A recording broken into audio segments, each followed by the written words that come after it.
नमस्कार बच्चों, मैं अमरनाथ झा आपके समक्ष कक्षा 10वीं का गणित का वर्कशीट संख्या 38 लेकर के उपस्थित हुई है। दिनांक 6 अक्टूबर 2021 के लिए है। हमारा आज का टॉपिक है समतल आकृतियों के संयोजन के क्षेत्रफल।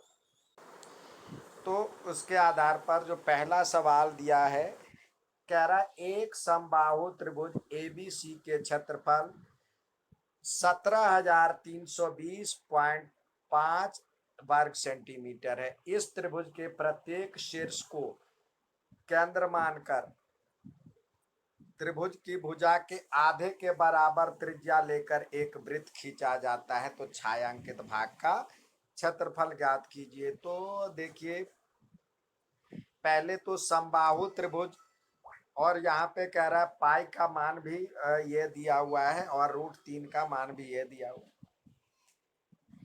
हम जानते हैं जो कि समबाहु त्रिभुज में ABC की भुजा A होती है, तो क्षेत्रफल क्या होता है?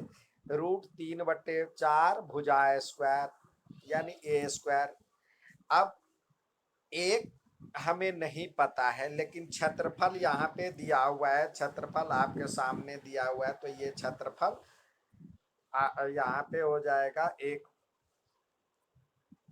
ये √3 के बदले यहाँ पे लिख दिया ये √3/4 और भुजा स्क्वायर बराबर में ये, तो A² की वैल्यू आ जाएगा इस हिसाब से 200 का स्क्वायर, यानी A² = 200 का स्क्वायर हो जाएगा। तो A = 200 आ गया।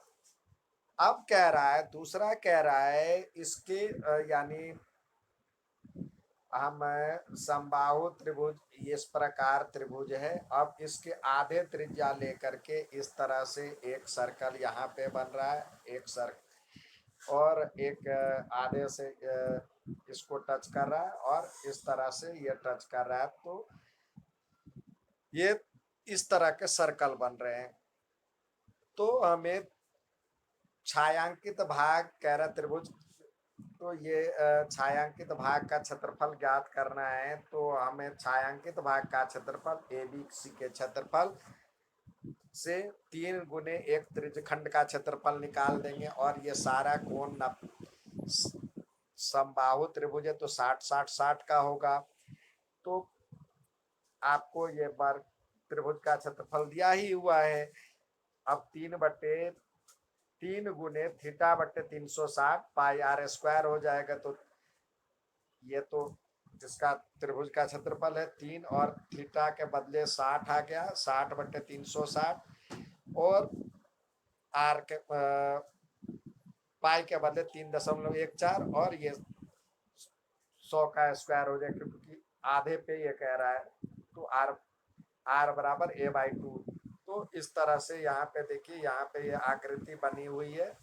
तो इस तरह से इसका क्षेत्रफल जो हो जाएगा, छायांकित भाग का क्षेत्रफल आ जाएगा सॉल्व करने से 1620.5 सेंटीमीटर स्क्वायर, यानी पूरे वृत्त के क्षेत्रफल में से इसका क्षेत्रफल, इसका क्षेत्रफल, इसका क्षेत्रफल घटा लिए, तो हमारे पास छायांकित भाग का क्षेत्रफल आ गया। अब आइए आगे देखें। अगला सवाल दिया है, आकृति में एक वर्गाकार रुमाल पर 9 वृत्ताकार डिजाइन बने हुए, जिसमें प्रत्येक की त्रिज्या 7 सेंटीमीटर दिया हुआ है। इसकी त्रिज्या 7 सेंटीमीटर, इसकी त्रिज्या 7 सेंटीमीटर, सबकी त्रिज्या 7 सेंटीमीटर। तो देखिए, अब हमें निकालना है रुमाल के शेष भाग का क्षेत्रफल, यानी उजला वाला जो हिस्सा है उसका क्षेत्रफल निकालना है। तो हम क्या करें, वर्ग के क्षेत्रफल में से इस ऐसे ऐसे 9 जो वृत्त है, तो वृत्त का क्षेत्रफल घटा देते हैं। तो देखिए, अब वृत्त वर्ग का जो एक भुजा है वो कितना हो जाएगा? देखिए यहाँ पे ये D हो जाएगा, यानी 2R, 2R, 2×4 मतलब 4R और 2R, यानी 6R, और R कितना है? 7। तो 7×42 हो जाएगा, 42 सेंटीमीटर एक साइड हो गया। इधर से भी 2R यानी 7 7 14, 14 14 28 और 14 3 42, यानी 42 सेंटीमीटर वर्ग की भुजा हो जाएगी। ठीक है, वर्ग की भुजा 42 सेंटीमीटर हो जाएगा और वृत्त की त्रिज्या दिया ही हुआ है। तो वर्ग का क्षेत्रफल में से आप ये 9 वृत्त का क्षेत्रफल घटा लीजिए, तो ये कुल डिजाइन का क्षेत्रफल आ जाएगा। तो वृत्त का क्षेत्रफल, वर्ग का क्षेत्रफल भुजा गुने भुजा होता है, ये पता है, भुजा गुने भुजा। तो इसको सॉल्व किए तो ये आया। अब वृत्त का क्षेत्रफल पाई आर स्क्वायर होता है, जिसको सॉल्व करने पे ये आया। कुल 9, कुल 9 इसमें क्या है, कुल यहाँ पे देख रहे हैं कुल 9 वृत्त है, तो 9 से गुना कर दीजिए तो ये आ जाएगा। तो रुमाल के शेष भाग का क्षेत्रफल वर्ग का क्षेत्रफल में से कुल डिजाइन का क्षेत्रफल घटा लीजिए तो ये आ जाएगा इसका आंसर। ठीक है, नेक्स्ट सवाल देखते हैं। यहाँ पे तीसरा सवाल आपके सामने दिया हुआ है। त्रिभुज एबीसी के शीर्ष एबीसी को केंद्र मानकर 3 त्रिज्यखंड बनाए गए, जिनकी त्रिज्या 6 सेंटीमीटर, AB बराबर 20 सेंटीमीटर, BC बराबर 48 सेंटीमीटर और ये दिया हुआ। तो उसके बीच मत जो है इस तरह से छायांकित भाग दिया गया, जिस ये इसकी त्रिज्या दिया हुआ है 6 सेंटीमीटर, 6 सेंटीमीटर। तो हम क्या करें, अब यहाँ पे थोड़ा सा और ध्यान दें, जो कि त्रिभुज में तीनों कोणों का योग 180 होता है। तो हम क्या करेंगे, त्रिभुज का क्षेत्रफल और गुने थीटा के बदले ये तीनों का योग आपका आ गया 180। तो 180 बट्टे 360 और पाई आर स्क्वायर 22/7 और R pi R square theta 1 theta 2 theta 3 भी लिख सकते हैं अपॉन में 360 पाई आर स्क्वायर। तो ये यदि लिखते हैं तो आपका आ जाएगा 480 इसको सॉल्व करने पे, और माइनस 22/7 पाई के बदले आर स्क्वायर यानी 6 गुने 6 और 7 22/7 के लिए 7 आया था और 360 ये था और 180 इसको सॉल्व करने पे आया 56.57। तो जिसको घटाने पे ये इसका आंसर आ गया 423.43 वर्ग सेंटीमीटर। ठीक है, नेक्स्ट देखते हैं। फल सबसे पहले त्रिज्यखंड का क्षेत्रफल क्या होता है, थीटा बटे 360 और इंटू त्रिभुज का वृत्त का क्षेत्रफल पाई आर स्क्वायर। ये तो त्रिज्यखंड का क्षेत्रफल हो जाता है। वृत्त चतुर्थांश का क्षेत्रफल इसका आधा पाई आर स्क्वायर का, पाई आर स्क्वायर का आधा यानी 1/4। अब वृत्तखंड का क्षेत्रफल हमने देखा था थीटा मतलब इसको यदि हम निकालते थे तो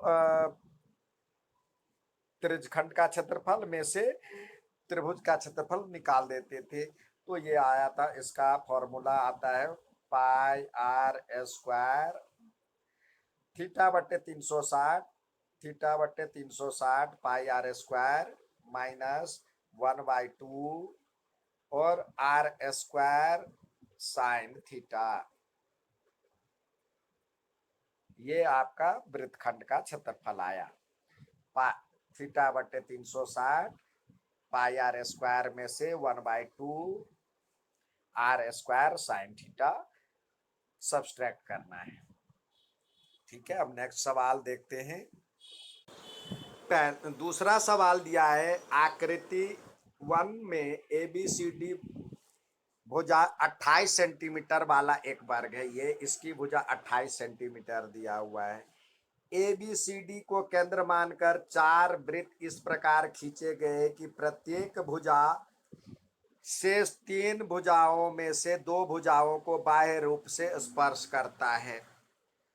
शेष 3 भुजाओं में से बाह्य रूप से 3 भुजाओं को स्पर्श करता है।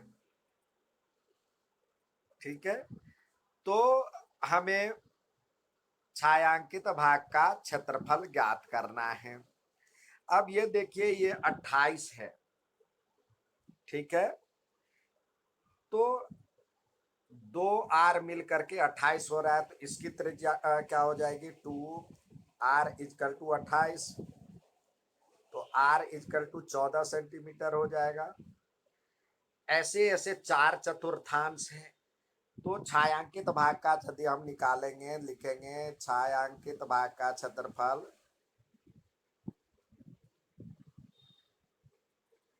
छायांकित भाग का क्षेत्रफल बराबर में हम वर्ग का क्षेत्रफल, वर्ग का क्षेत्रफल में से 4 गुने चतुर्थांश का क्षेत्रफल, चतुर्थांश का क्षेत्रफल, वृत्त के चतुर्थांश, वृत्त के चतुर्थांश का क्षेत्रफल। तो वर्ग का क्या है, 28 गुने 28, ठीक है, और ये 4, और वृत्त का चतुर्थांश का क्षेत्रफल क्या होता है, 1/4 और पाई आर स्क्वायर। तो आर क्या है, ये यहाँ पे 14 है, तो गुने 14 अब चाहे तो यहीं से मल्टीप्लाई कर ले, लेकिन मैं कहूँगा जो कि कम से कम मल्टीप्लाई करना पड़े तो ऐसा कीजिए, या तो 28 कॉमन ले सकते हैं, 28 गुने 28, और ये कट गया, पाई का वैल्यू होता है 22/7, और 14 गुने 14, अब 7 दूनी 14, और यहाँ पे देखिए 14 गुने 2 को यदि करते हैं तो 28 आ जाता है, और एक 28 यहाँ भी है, मल्टीप्लाई करने से बढ़िया जो 28 कॉमन ले ले। अब इधर से बचा एक 28, और इधर से एक 22 -22, जिसको सॉल्व करेंगे तो 28 और गुने 6 बराबर आपका आ जाएगा 8 छक 48, 168, 168, और सेंटीमीटर स्क्वायर, यहाँ सेंटीमीटर है, 168 सेंटीमीटर स्क्वायर, ठीक है। तो ये इसका आंसर हो गया। नेक्स्ट सवाल देखते हैं। नेक्स्ट सवाल दिया, आकृति 2 में छायांकित भाग का क्षेत्रफल ज्ञात करना है हमें। ए बी सी डी एक भुजा 14 सेंटीमीटर का वर्ग है, यानी ये 14 सेंटीमीटर है, ये भी 14 सेंटीमीटर है। एपीडी और बीपीसी दो अर्धवृत्त है, तो ये एक अर्धवृत्त ये है और एक अर्धवृत्त है, तो हम ये आधा आधा मिल करके तो दो एक वृत्त बन जाता है। या आप अर्धवृत्त का निकाल लें, उसको 2 से करें गुना, या एक वृत्त को भी हम सीधे घटा करके निकाल सकते हैं, क्योंकि दोनों मिल करके देखिए एक वृत्त बन रहा है। पिछले में भी चारों मिल करके एक वृत्त बन रहा था, तो उसको हम घटा सकते थे इकट्ठे, और यही आंसर भी आया था। तो इसका आर कितना हो जाएगा, देखिए इसका आर 14 है, तो ये 7 सेंटीमीटर इसका आर हो जाएगा। तो देखिए छायांकित भाग का क्षेत्रफल यहाँ पे लिखिए, छायांकित भाग का क्षेत्रफल बराबर में वर्ग का क्षेत्रफल, वर्ग का क्षेत्रफल माइनस 2 गुने अर्धवृत्त का क्षेत्रफल, या एक वृत्त का क्षेत्रफल भी लिख सकते हैं, या तो यहाँ पे लिखे 2 गुने अर्धवृत्त का क्षेत्रफल, अर्धवृत्त का क्षेत्रफल, और 2 अर्धवृत्त को गुणा करेंगे तो वृत्त भी हो जाता है, हम सीधे वृत्त ही लिख देते हैं, कम से कम गुणा भाग करने पे आपको ऑब्जेक्टिव टाइप सवाल बन जाए तो वृत्त का क्षेत्रफल घटा दीजिए, क्योंकि दोनों मिलकर के एक वृत्त है। तो वर्ग का क्षेत्रफल क्या है, 14 गुने 14, ये दिया हुआ 14 सेंटीमीटर, माइनस वृत्त का क्षेत्रफल क्या होता है 22/7, और गुने इसकी त्रिज्या आर बराबर में क्या है 7 सेंटीमीटर, तो 7 गुने 7। अब ये 7 तो यहाँ से कट गया, अब आप 7 कॉमन लेके 7 दूनी 14, यहाँ 11 लिख सकते हैं ना, तो 11 गुने 2 लिख सकते हैं, तो 7 दूनी 14 कॉमन ले लीजिए, 14 कॉमन ले लीजिए, और इधर से एक 14 बच गया और उधर से 11 बच गया, तो ये आया 14 गुने 3 बराबर में 42 सेंटीमीटर स्क्वायर। या यहाँ ऐसे भी कर सकते हैं, 14 को ऐसे करेंगे तो 14 को 14 से गुना करेंगे 196, और 22 को 7 से करते हैं तो 7 दूनी 14, 154 होता है, वो भी घटाएंगे तो यही आएगा 42 आएगा। ठीक है, जैसे आपको सुविधा लगे वैसे करें। ठीक है, ये था आज का वर्कशीट। अच्छा लगे तो लाइक और सब्सक्राइब जरूर करें। धन्यवाद।